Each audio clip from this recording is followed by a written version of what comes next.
This is Trend Following Radio, where great thinking comes alive. Nobel Prize winners, legendary traders, best-selling authors, and the pros that know what drive us irrational human beings. I am your host, Michael Covel. Not filtered, raw, honest.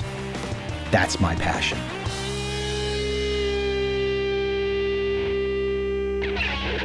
It's at these moments in time where there's so many voices that are telling you they know what the hell's going to happen next. They can see the future. They've got predictions. Their analysis is so spot on. Hey, don't get me wrong. I've got my view of economics. I've got my view of the Fed.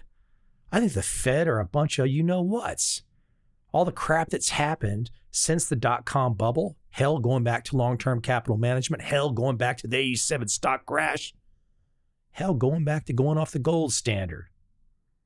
There is all kinds of room for all of us smart people to offer our opinions about what the hell we think is going to happen and attempt to validate our IQ. Guess what? In trading, that doesn't help. In trading, it's price action. When it comes to trend following trading, it's absolutely price action, which means all you need is the price. You are trading the price movement. You're trading the momentum. You don't give a shit about why it's moving because you couldn't predict it to begin with. So why the hell worry about it? This is the mentality. And in an effort to bring you into that mentality, a reminder, a chapter from my book, Trend Following, a book that's had a little success. Enjoy chapter 3, Performance Proof. This is what you need in a moment like right now. I hope you enjoy.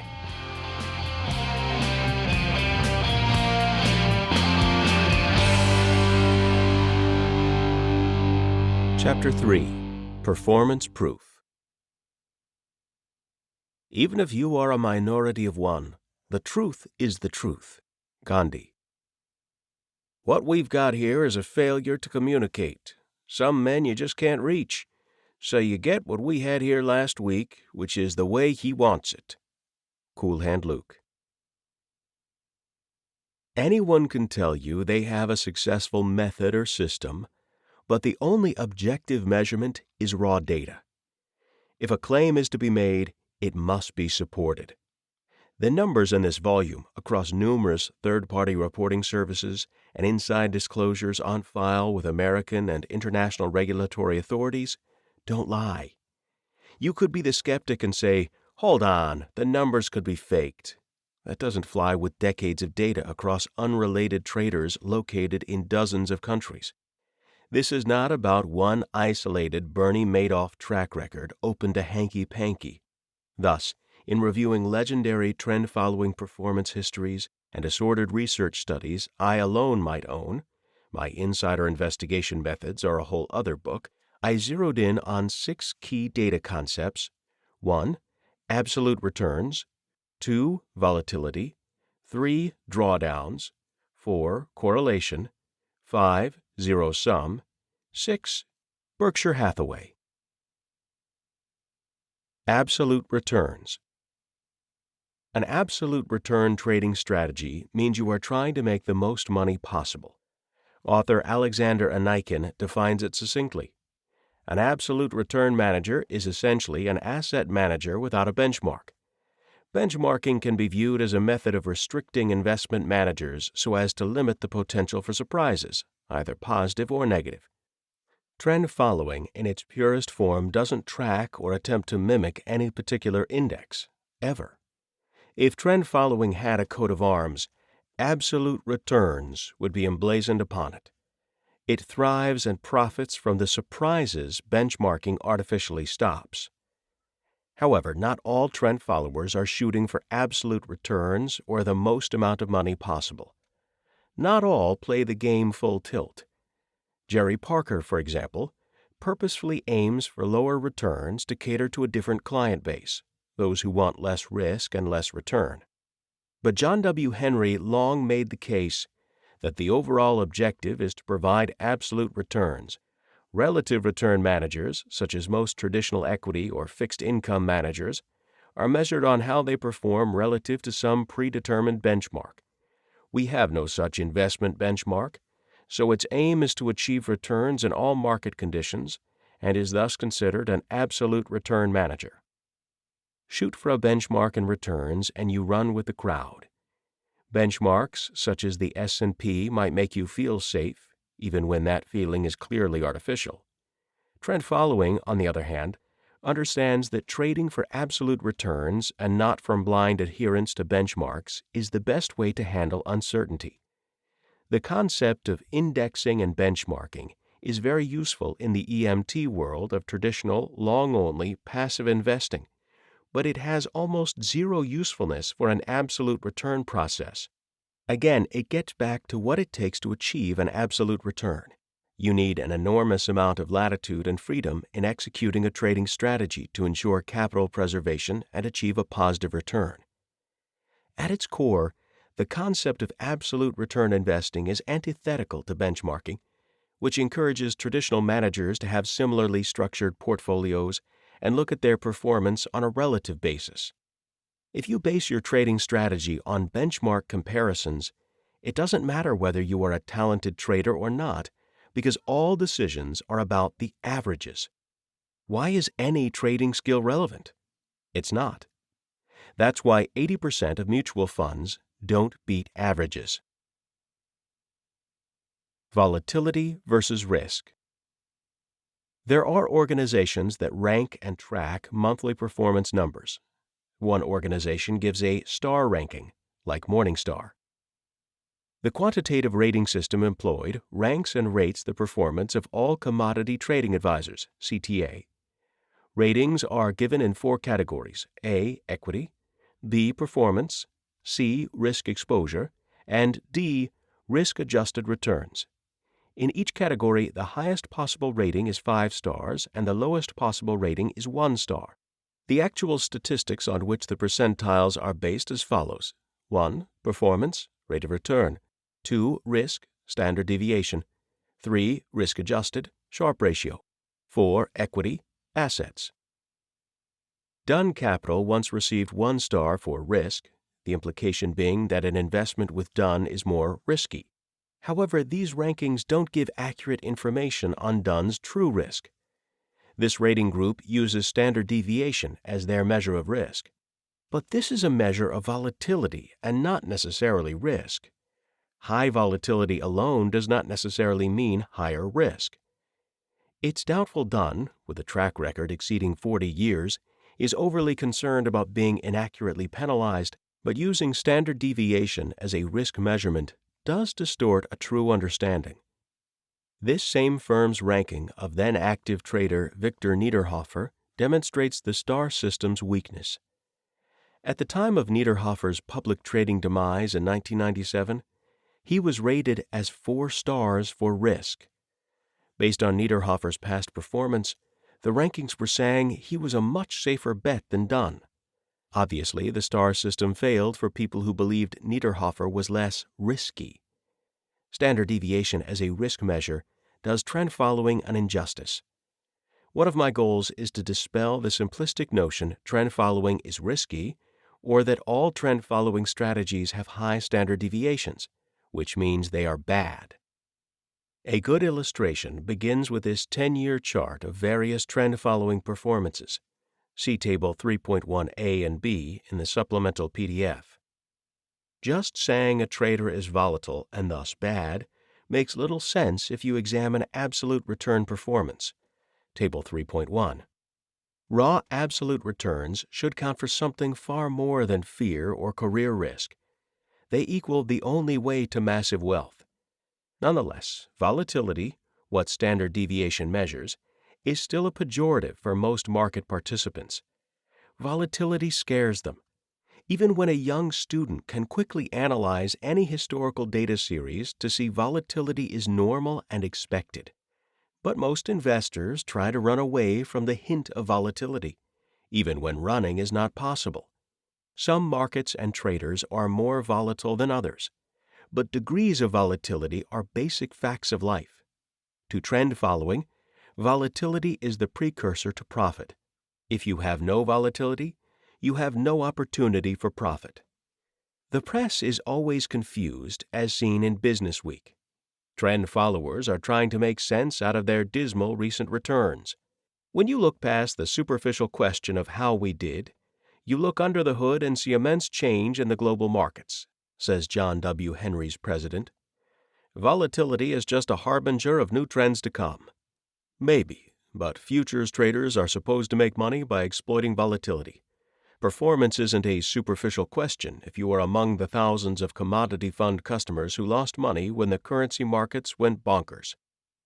Focusing on one period in isolation while ignoring a complete performance history misrepresents the full picture. I wondered if this reporter had written a follow-up article correcting his observations about trend following, because the following year, trend trader Dunn produced a 60.25% return, and trend trader Parker produced a 61.82% return. It didn't surprise me. Business Week archives revealed no correction. Volatility. Hedge fund researcher Nicolas Meaden compared monthly standard deviations, volatility as measured from the mean, and semi-standard deviations, volatility measured on the downside only, and found that although trend following arguably experiences higher volatility, it is often concentrated on the upside, positive returns, not the downside, negative returns. Trend following performance is thus unfairly penalized by performance measures such as the Sharpe ratio. The Sharpe ratio ignores whether volatility is on the plus or minus side because it does not account for the difference between the standard deviation and the semi-standard deviation. The actual formula is identical, with one exception. The semi-standard deviation looks only at observations below the mean. If the semi-standard deviation is lower than the standard deviation, the historical pull-away from the mean has to be on the plus side. If it is higher, the pull-away from the mean is on the minus side. Meaden points out the huge difference that puts trend-following volatility on the upside if you compare monthly standard, 12.51, and semi-standard, 5.79 deviation. Here's another way of thinking about upside volatility. Ponder a market going up. You enter at $100 and the market goes to $150. Then the market drops to $125. Is that necessarily bad? No, because after going from $100 to $150 and then dropping back to $125, the market might then zoom up to $175. This is upside volatility in action. Even Harry Markowitz, see podcast episode number 235, who won the Nobel Prize for his mean variance theory, has noted semi-variance is a better risk measure. He has even said he might not have won that Nobel Prize if he built CAPM around semi-variance. Quite simply, trend following has greater upside volatility and less downside volatility than traditional equity indices because it exits losing trades quickly. Trend trader Graham Capital mitigates the fear. A trend follower achieves positive returns by correctly targeting market direction and minimizing the cost of his portfolio. Thus, while trend following is sometimes referred to as being long volatility, trend followers technically do not trade volatility, although they often benefit from it. The question, then, is not how to reduce volatility, you can't control the market after all, but how to manage it through proper position sizing or money management. You have to get used to riding the bucking bronco. Great trend traders don't see straight-up equity curves in their accounts, so you are in good company when it comes to the up and down nature of making money. John W. Henry sees the distinction. Risk is very different from volatility. A lot of people believe there is no difference, but there's a huge difference, and I can spend an hour on that topic. Suffice it to say that we embrace both volatility and risk, and for us, risk is that we're going to lose if we risk 0.2% on a particular trade. That is, to us, real risk. Giving back a profit to you probably seems like risk. To us, it seems like volatility. Henry's worldview didn't avoid high volatility.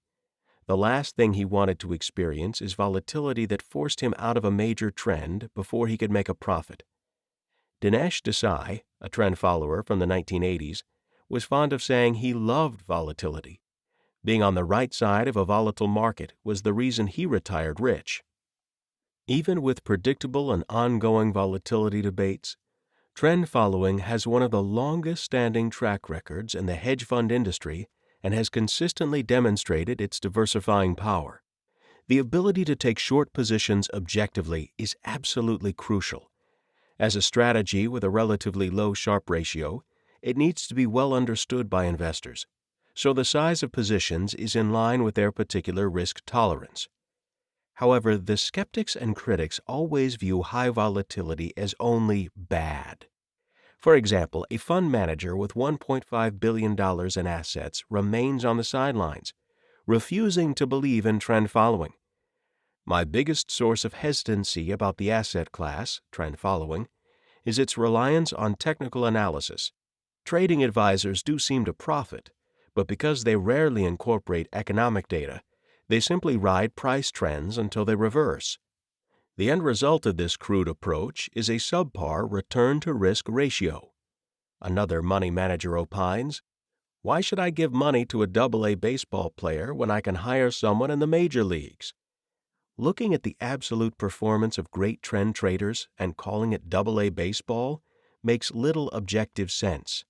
I doubt this guy made it past October 2008 unless he was bailed out. Of course, the funds and banks that all blew out then were all considered major league. But if you can get beyond the volatility is the devil propaganda, it's easy to see how you can benefit from volatility. Trend follower Jason Russell says it well. Volatility matters when you feel it. All the charts, ratios, and advanced math in the world mean nothing when you break down, vomit, or cry due to the volatility in your portfolio. I call this the vomitility threshold. Understanding your threshold is important, for it is at this point that you lose all confidence and throw in the towel. Traders, portfolio managers, and mathematicians seem well equipped to describe risk with a battery of formulas and ratios they use to measure volatility. However, even if you can easily handle the math, it can be a challenge to truly conceptualize it. I can sum it up as follows. Surrender to the reality that volatility exists, or volatility will introduce you to the reality that surrender exists. Building on Russell's point, David Harding was asked, "You've attracted quite a lot of new money into the fund since you've launched, but particularly in the last couple of years. Why?" Harding replied, "The market has bought what actually is quite a complicated story. Our story is not simple. In our early years, we were impeded by the terrific performance of .com stocks. Later, people became very attracted to certain types of hedge funds, which produced very smooth and steady returns, something which we've never purported to do. But now that the story has been got across better, people are, I think, realizing that we are a good horse to back in the race." Drawdowns. With trend following, however, comes the inevitable drawdown. A drawdown is any losing period during an investment record. It is defined as the percent retrenchment from an equity peak to an equity valley. A drawdown is in effect from the time an equity retrenchment begins until a new equity high is reached.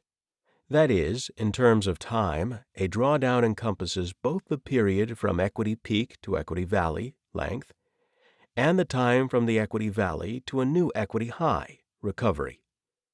For example, if you start with $100,000 and drop to $50,000, you are in a 50% drawdown. You could also say you have lost 50%. The drawdown is thus a reduction in your account equity. Yes, that happens for buy and holders too, but the big difference is that trend following has an exit strategy built in. Not surprisingly, many investors and regulators have made drawdown for trend following a dirty word, while leaving mutual funds free to disguise their true drawdowns. Dunn Capital's retort, "Investors should be aware of the volatility inherent to our trading programs. Because the same portfolio risk profile is intrinsic to all programs, investors in any program can be expected to experience volatility similar to our composite record. During 40-plus years of trading, the composite record on a month-to-month basis has experienced 8 serious losses exceeding 25%. The eighth such loss equaled 40%, beginning in September 1999 and extending through September 2000. This loss was recovered in the 3-month period ending in December 2000. The most serious loss in our entire history occurred over a 4-month period, which ended in February 1976 and equaled 52%.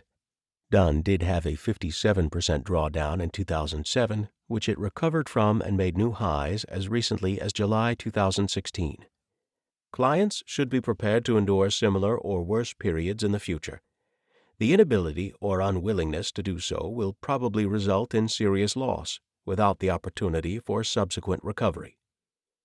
Unless you understand Dunn's philosophy, you might refuse to invest, even though that 40-year-plus track record is the envy of Monday morning quarterbacks. Examine their drawdown history in Figure 3.1 in the included supplemental PDF. I use this same chart in Chapter 2 to illustrate performance, but it serves another purpose. Imagine the valleys between the peaks are filled with water. First, place a piece of paper over the chart, and then slowly move the paper to the right and uncover the chart. Imagine you have made a large investment in the fund. How do you feel as you move the page? How long can you remain underwater? How deep can you dive? Do you pull out the calculator and figure out what you could have earned at the bank? Do you figure out you lost enough to buy a vacation, car, house, or perhaps solve the hunger crisis of a small nation? To the eyes-wide-open player, this drawdown chart, Figure 3.1, is tolerable because of the absolute returns over the long term, but that doesn't make it easy to accept. An accurate discussion of drawdown inevitably leads to the recovery conversation, which means bringing capital back to the point where a drawdown began. Historically, trend following has quickly made money back during recovery from drawdowns.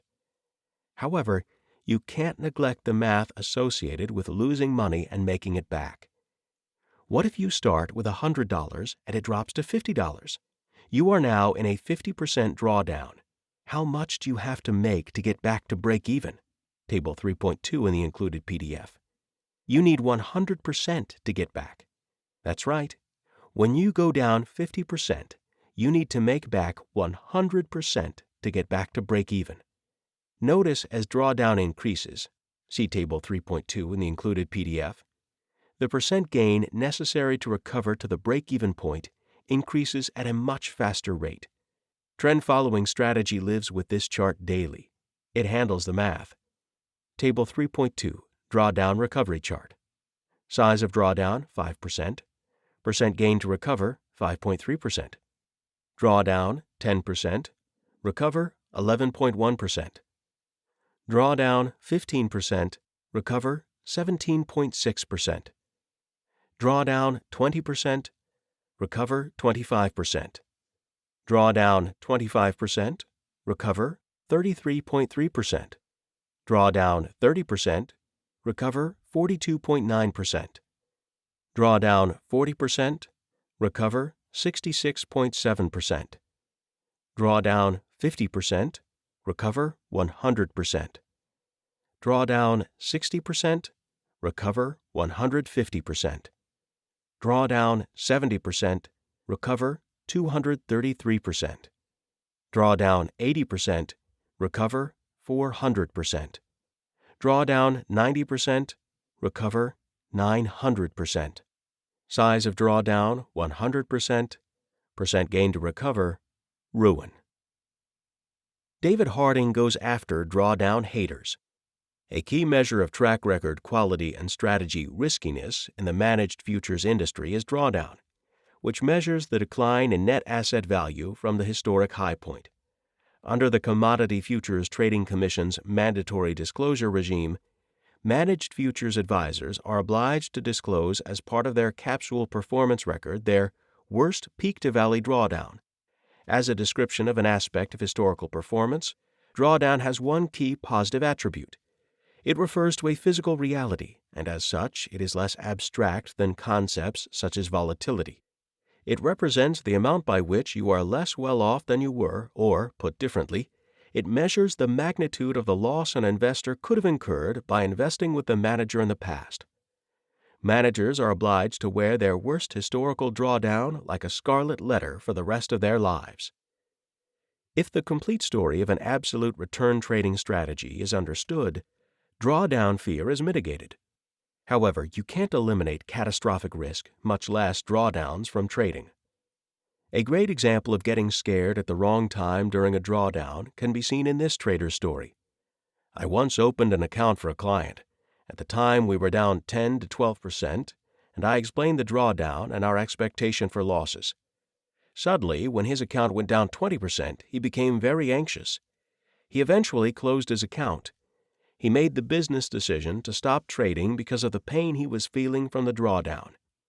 I continued to track his account hypothetically so I could see what would happen if he would have continued trading. He added, "As it turns out, he closed his account within 2 days of the drawdown low. Had he stayed invested, he would be up 121.1% from his closing value and 71.6% from his starting value through October 2008. I am reminded of a statement quoted many times from Peter Lynch, the manager of the Fidelity Magellan Fund. In light of Lynch's trading success, he revealed over 50% of the investors in his fund lost money. He explained the reason. Most investors pulled out at the wrong time. They traded with their gut and treated drawdowns as a cancer rather than the natural ebb and flow of trading. Interestingly, there is another perspective on drawdowns that few consider. When you look at trend-following performance data, for example, Dunn's track record, you can't help but notice certain times look better than others to invest.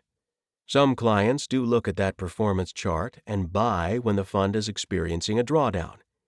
Because if Dunn is down 30%, and you know from analysis of past performance data that recovery from drawdowns can be quick, then buying while on sale is an option. This is commonly referred to as equity curve trading. Trend trader Tom Basso. I haven't met a trader yet that wouldn't say privately that he would tend to buy his program on a drawdown, particularly systematic traders, but investors seem to not add money when, to traders, it seems to be most logical to do so. Why don't investors invest on drawdowns? I believe the answer to that question lies in the investing psychology of buying a drawdown. The human mind can easily extrapolate 3 months of negative returns into how long at this rate will it take to lose 50% or everything? Rather than seeing the bargain and the positive return to risk, they see only the negative and forecast more of the same into the future. Not only do some trend followers tell clients to buy into their funds during a drawdown, they also buy into their own funds during the drawdowns. I know employees at top trend following funds who are too happy when they are in a drawdown because they can buy their fund cheap. Other trading styles have drawdowns too.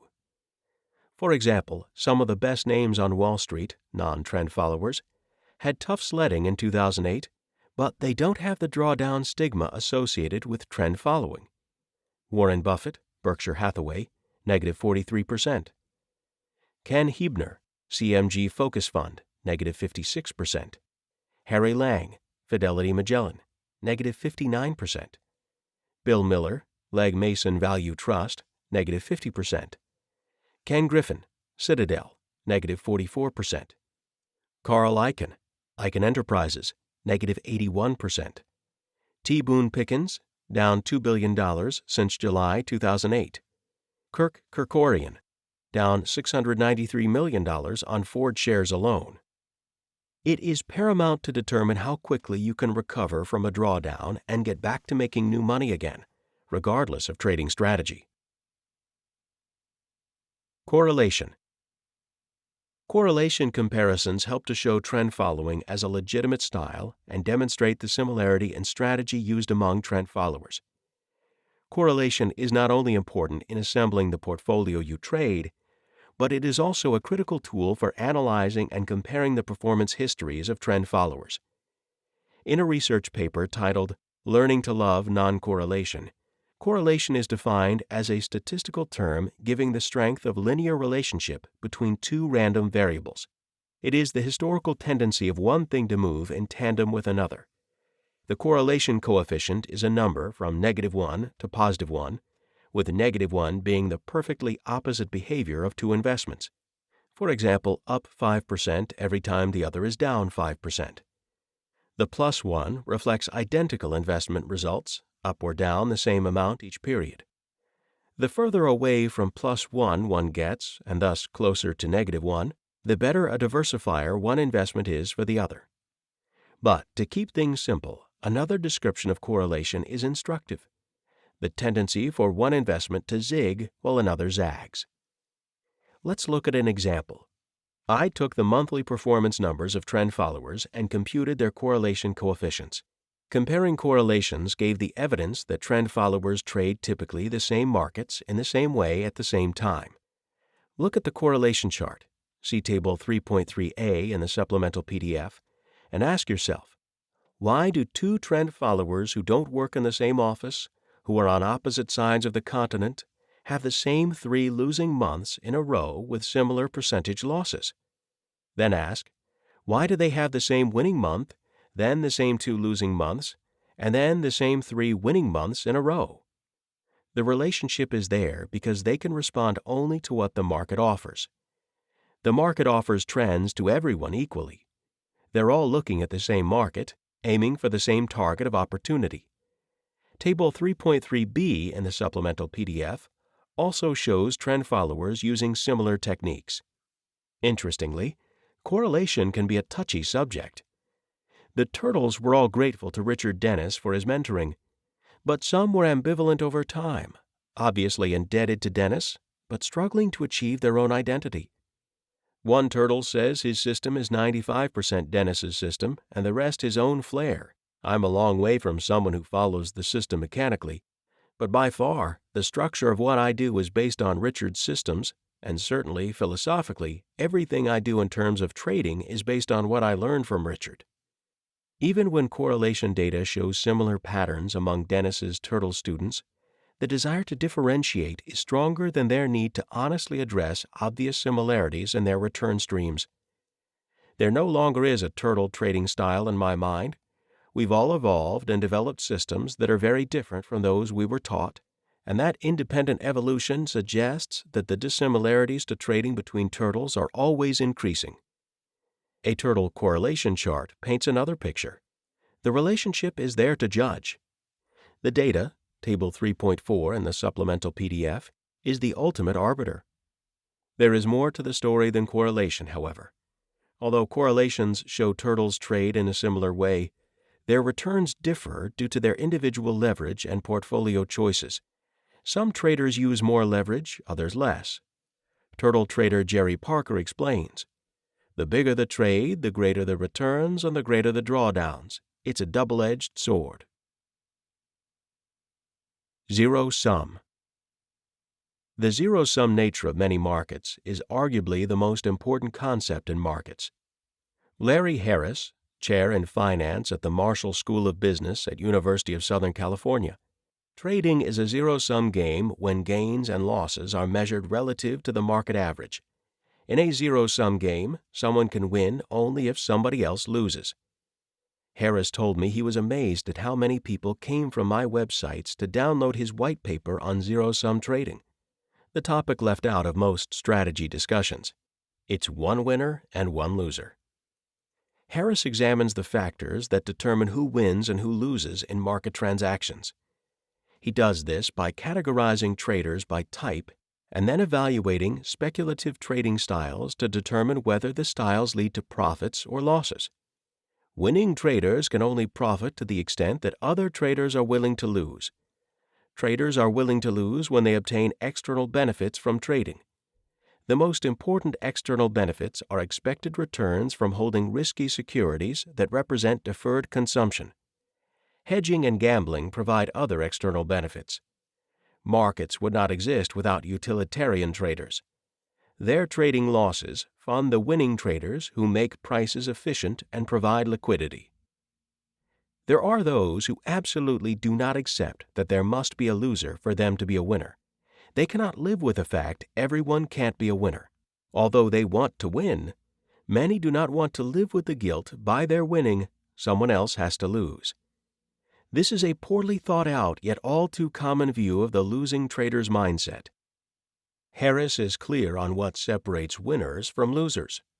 On any given transaction, the chances of winning or losing may be near even. In the long run, however, winners profit from trading because they have some persistent advantages that allow them to win slightly more often or occasionally much bigger than losers win. To trade profitably in the long run, you must know your edge. You must know when it exists, and you must focus your trading to exploit it when you can. If you have no edge, you should not trade for profit. If you know you have no edge, but you must trade for other reasons, you should organize your trading to minimize your losses to those who do have an edge. Recognizing your edge is a prerequisite to predicting whether trading will be profitable. Nobel Prize winner and co-founder of famed trend-following incubator Commodities Corporation, Paul Samuelson adds, "For every trader betting on higher prices, another is betting on lower prices. These trades are matched. In the stock market, all investors, buyers and sellers, can profit in a rising market, and all can lose in a falling market. In futures markets, one trader's gain is another's loss." Dennis Gartman adds to the perspective, "In the world of futures speculation, for every long there is an equal and opposite short. That is, unlike the world of equity trading where there needn't be equal numbers of longs versus shorts, in the world of futures dealing there is. Money is neither made nor lost in futures. It is simply moved from one pocket to the next as margins are swapped at the close of trading each day. Thus, every time there is a buyer betting that prices shall rise in the future, there is an equal seller taking the very opposite bet, betting that prices will fall." These observations will save your skin if you are willing to accept the truth. But as you can see throughout this volume, many are either ignorant to zero-sum thinking, choose to ignore it, or refuse to believe it, condemned to exist inside biases. George Soros.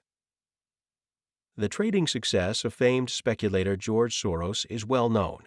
In 1992, he was labeled the man who broke the British pound for placing a $10 billion bet against the pound that netted him at least $1 billion in profit. Yet even successful pros sometimes miss a key point. Years back, Soros appeared on Nightline, an old-school ABC news program. This exchange between Soros and then-host Ted Koppel goes to the zero-sum understanding, or lack thereof. Ted Koppel. As you describe it, the market is, of course, a game in which there are real consequences. When you bet and you win, that's good for you. It's bad for those against whom you have bet. There are always losers in this kind of game. George Soros. No, see, it's not a zero-sum game. It's very important to realize. Ted Koppel. Well, it's not zero-sum in terms of investors, but, for example, when you bet against the British pound, that was not good for the British economy. George Soros. Well, it happened to be quite good for the British economy. It was not, let's say, good for the British Treasury because they were on the other side of the trade. It's not. Your gain is not necessarily somebody else's loss. Ted Koppel. Because, put it in easily understandable terms, I mean, if you could have profited by destroying Malaysia's currency, would you have shrunk from that? George Soros. Not necessarily, because that would have been an unintended consequence of my action. It's not my job as a participant to calculate the consequences. This is what a market is. That's the nature of a market, so I'm a participant in the market. Soros opens a can of worms with his description of zero-sum. From a blog post that incorrectly analyzes Soros's interview, cosmetically, Koppel wipes the floor with Soros. He's able to portray Soros as a person who destroys lives and economies without a second thought, as well as simplify, beyond belief, something that should not be simplified. This is nonsense. The fact Soros is a player in the market does not establish him as a destroyer of lives. You might disagree with Soros's political ideology, but you can't question his morality for participation in markets. You have a 401k plan designed to generate profits from the markets, like Soros. Others, such as Lawrence Parks, a union activist, correctly state that Soros is in a zero-sum game, but Parks then goes jealous by declaring zero-sum unfair and harsh for the working man. Since currency and derivative trading are zero-sum games, every dollar won requires that a dollar was lost. Haven't they realized what a losing proposition this has been? What's more, why do they keep playing at a losing game? The answer is that the losers are all of us, and while neither rich nor stupid, we've been given no choice but to continue to lose. And every time one of these fat currencies cannot be defended, the workers, seniors, and business owners of that country, folks like us, suffer big time. Indeed, as their currencies are devalued, workers' savings and future payments, such as their pensions, denominated in those currencies, lose purchasing power. Interest rates increase. Through no fault of their own, working people lose their jobs in addition to their savings. There have been press reports that after a lifetime of working and saving, people in Indonesia are eating bark off the trees and boiling grass soup. While not a secret, it is astonishing to learn how sanguine the beneficiaries have become of their advantage over the rest of us. For example, famed financier George Soros, in his recent The Crisis of Global Capitalism, plainly divulges, "The Bank of England was on the other side of my transactions, and I was taking money out of the pockets of British taxpayers. To me, the results of this wealth transfer are inescapable." Parks says his only choice is to lose. He loses, his union loses. It's a pity party. It seems everyone loses in the zero-sum game, even though Parks' fund will of course have their assets invested in the very funds he criticizes. Look, there are winners and losers, and he knows that. Yes, the zero-sum speculation game is indeed a wealth transfer. The winners profit from the losers. Life is not fair. If you don't like being a loser in the zero-sum game, then it is time to consider how the winners play the game. Trying to understand Soros's reasons for denying zero-sum would be speculation on my part. Soros is not always the zero-sum winner either. He was on the losing side of the zero-sum game during the long-term capital management fiasco in 1998, in which he lost $2 billion. He also had severe trouble in the 2000 technology meltdown. With bets that went sour on technology stocks and on Europe's new currency, the 5 funds run by Soros Fund Management have suffered a 20% decline this year and, at $14.4 billion, are down roughly a third from a peak of $22 billion in August 1998. These wins and losses took a toll on Soros. Maybe I don't understand the market. Maybe the music has stopped, but people are still dancing. I am anxious to reduce my market exposure and be more conservative. We will accept lower returns because we will cut the risk profile. Don't blame zero-sum. Longtime federal judge Milton Polak's ruling that dismissed class action suits illustrates zero-sum confusion. He minces no words in warning whiners about the game they are playing. Seeking to lay the blame for the enormous Internet bubble solely at the feet of a single actor, Merrill Lynch, plaintiffs would have this court conclude that the federal securities laws were meant to underwrite, subsidize, and encourage their rash speculation in joining a freewheeling casino that lured thousands obsessed with the fantasy of Olympian riches, but which delivered such riches to only a scant handful of lucky winners. Those few lucky winners, who are not before the court, now hold the monies that the unlucky plaintiffs have lost, fair and square, and they will never return those monies to plaintiffs. Had plaintiffs themselves won the game instead of losing, they would have owed not a single penny of their winnings to those they left to hold the bag, or to the defendants. A 96-year-old judge bluntly telling plaintiffs to take responsibility for their own actions was no doubt painful for those seeking an incompetence bailout. Polak flatly nails the losers for trying to circumvent the zero-sum market process via the judicial process. The harsh reality of speculation is you only have yourself to blame for decisions you make with your money. You can make ongoing losing or winning decisions. It's your choice. David Drews, a longtime trend follower, takes Judge Polak's ruling a step further, spelling out the practical effects. Everyone who enters the market thinks they will win, but obviously there are losers as well. Somebody has to be losing to you if you are winning. So we always like to stress that you should know from whom you're going to take profits, because if you're buying, the guy that's selling thinks he's going to be right too. The market is a brutal place. Forget trying to be liked. Need a friend? Get a dog. The market doesn't know you and never will. If you are going to win, someone else has to lose. If you don't like these survival of the fittest rules, then stay out of the zero-sum game. Berkshire Hathaway. Amidst the recent celebration of Berkshire Hathaway's 50 years of investment returns, trend-following trader Bernard Drury and his firm Drury Capital wondered if a portfolio holding Berkshire, BRKA, already hugely successful, could nonetheless be improved by combining holdings of BRKA with other assets. An ideal candidate for investment alongside BRKA would be an asset with both positive returns on a standalone basis as well as low correlation to BRKA. In 1983, Dr. John Linter published the classic paper, The Potential Role of Managed Commodity Financial Futures Accounts and/or Funds in Portfolios of Stocks and Bonds. In this study, he pointed to gains in risk-adjusted rates of return that potentially could be obtained by combining equity investment with managed futures. To examine a portfolio combination of stocks and managed futures, read Trend Following, Drury focused on Berkshire because of its legendary performance. On the managed futures side, Drury's Trend Following fund satisfies the requirements of having both strong performance and almost zero correlation to Berkshire. While Drury cannot cite the same longevity as Berkshire, it has been in continuous operation for almost 19 years. At least for these years, it is useful to examine Drury in relation to Berkshire for a possible improvement of overall portfolio returns. The two performance records, taken individually during this period, are broadly similar. Table 3.5, May 1997 to February 2015. Drury and BRKA. Rate of return. Drury, 11.3%, BRKA, 10.4%, 50% Drury, 50% BRKA, 10.9%. Standard deviation.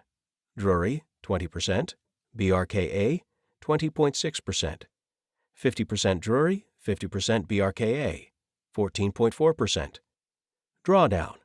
Drury, 32.5%, BRKA, 44.5%, 50% Drury, 50% BRKA, 23.9%. Rate of return divided by drawdown. Drury, 0.35, BRKA, 0.23, 50% Drury, 50% BRKA, 0.5. Rate of return divided by volume. Drury, 0.57, BRKA, 0.5, 50% Drury, 50% BRKA, 0.83. The correlation between the two return streams is 0.01. Despite the overall similarity of returns, the paths to producing these returns have nothing in common. Consequently, as modern portfolio theory would predict, the performance of a portfolio holding Berkshire is potentially improved by adding a non-correlated Drury. It is, of course, equally true a portfolio holding only Drury is potentially improved by being coupled with a non-correlated asset such as Berkshire. A look at the efficient frontier for this two-asset portfolio suggests a blend of approximately 50-50 would have produced the highest ratio of rate of return versus standard deviation of returns. The portfolio with 50% each in Berkshire and Drury raised the risk-adjusted rate of return to a level higher than either could achieve individually. For the holder of Berkshire, the diversification reduced the portfolio volatility by almost one-third and reduced the depth of the peak-to-trough drawdown by almost half. Finally, and perhaps even remarkably, the combination of Berkshire holdings with this non-correlated asset cut the length of the drawdown associated with holding Berkshire alone by a whopping 43 months.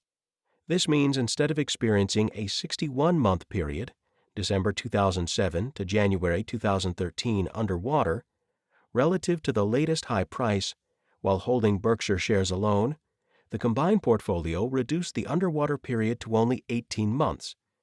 By the same token, of course, the underwater period of holding Drury alone is reduced from 55 months to the same 18 months.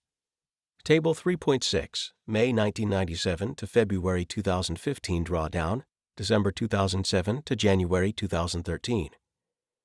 Drawdown, Drury, 32.5%, BRKA, 44.5%, 50% Drury, 50% BRKA, 23.9%, Peak to trough, months.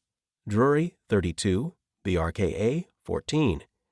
50% Drury, 50% BRKA, 10. Trough to peak, months. Drury, 23, BRKA, 47. 50% Drury, 50% BRKA, 8. Total, months. Drury, 55, BRKA, 61. 50% Drury, 50% BRKA, 18.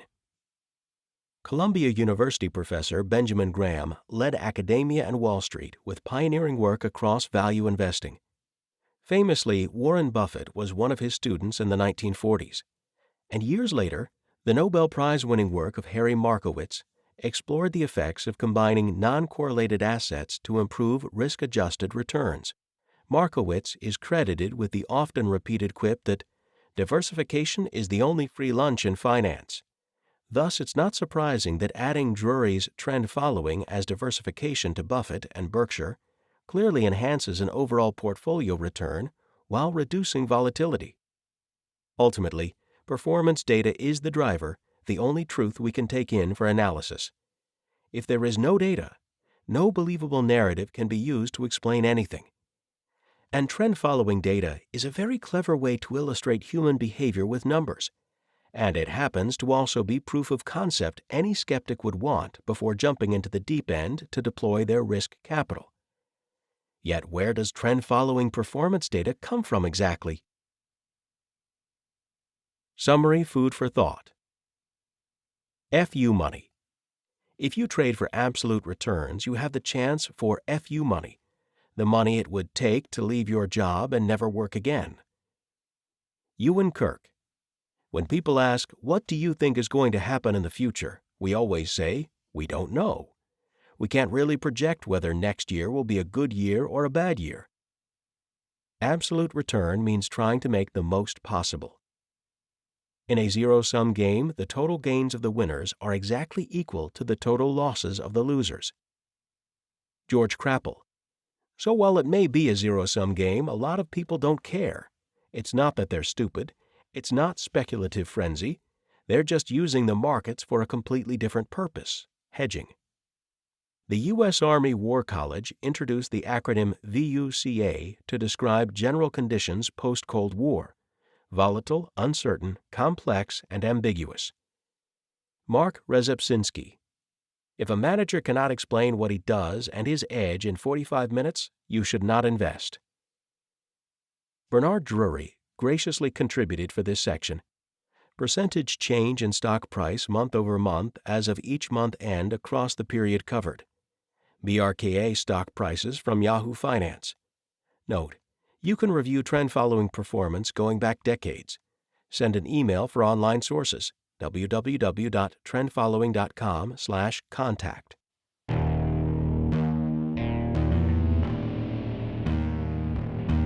I see a time when those awake will understand how to make money in up, down, and surprise markets.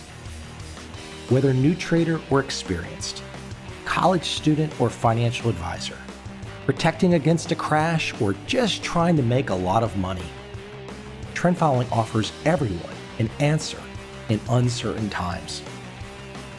To get started immediately, send me an email, michael@covel.com. I will send you the right trend following steps to take along with my free video. But if you want to buy and hold, trust the government and trust Wall Street, this is absolutely not for you.